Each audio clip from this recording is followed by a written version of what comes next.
સુરતમાં ઉધના વિસ્તારનો દારૂની બોટલ સાથે ડાન્સ વિડીયો વાયરલ થયો હતો. ઉધના પોલીસે વિડીયો આધારે કરી કાર્યવાહી. ગણતરીના કલાકોમાં તમામ ઇસમોને ઝડપી પાડ્યા. તપાસ દરમિયાન વિડીયો ઉધના કર્મયોગી સોસાયટીનો હોવાનું સામે આવ્યું. વિડીયોમાં દેખાતા 8 ઇસમોને ઉધના પોલીસ દ્વારા ઝડપી પાડ્યા. લગ્ન પ્રસંગમાં ડીજેના તાલે વિડીયો બનાવ્યો હતો. ઉધના પોલીસે ગુનો નોંધી દારૂ ક્યાંથી લાવ્યો હતો તેની તપાસ શરૂ કરી. સર, વિડીયો વાયરલ થયો હતો, ત્યારબાદ આરોપીઓની ધરપકડ થઈ છે. શું છે સમગ્ર ઘટના?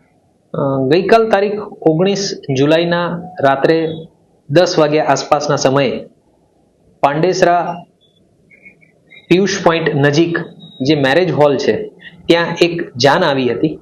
એમાં જે વિડીયો વાયરલ થયો છે એ તપાસ કરતા એવું જાણવા મળ્યું કે જાનમાં આવેલા કેટલાક યુવાનોએ લીકર કન્ઝ્યુમ કર્યો હતો અને લીકરની બોટલ સાથે એ લોકો ડાન્સ કરી રહ્યા હતા. આ બાબતે જેવી જાણકારી મળી એવી તાત્કાલિક ધોરણે જે પીઆઈ ઉધના છે એમને સૂચના આપવામાં આવી અને ડી સ્ટાફને એક્ટિવ કરી હ્યુમન રિસોર્સિસ અને ખાનગી બાતમીદારો મારફતે તપાસ કરવામાં આવી અને ત્યારે આ ઘટના બાબતે વાસ્તવિકતા સામે આવી. એટલે તાત્કાલિક ધોરણે જે યુવાનો આમાં સંડોવાયેલા હતા એ 8 યુવાનોને હાલે ડિટેન કરી લેવામાં આવ્યા છે.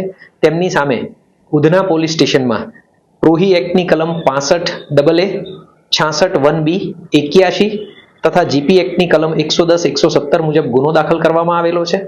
આ જે 8 આરોપીઓ છે એ અમિત સૂરજ ગુપ્તા, જયેશ દીપક મહાર, અંકિત પ્રજાપતિ, લવકુમાર જગદીશ સિંહ, રાહુલ શત્રુઘ્ન ગુપ્તા, આદિત્ય પ્રદીપ ગુપ્તા, પવન રાકેશ તિવારી અને વિજય રામજીવન, આ તમામ 8 જે આરોપીઓ છે એમને હાલે ડિટેન કરી અને આગળ કાયદેસરની કાર્યવાહી ચાલુમાં છે.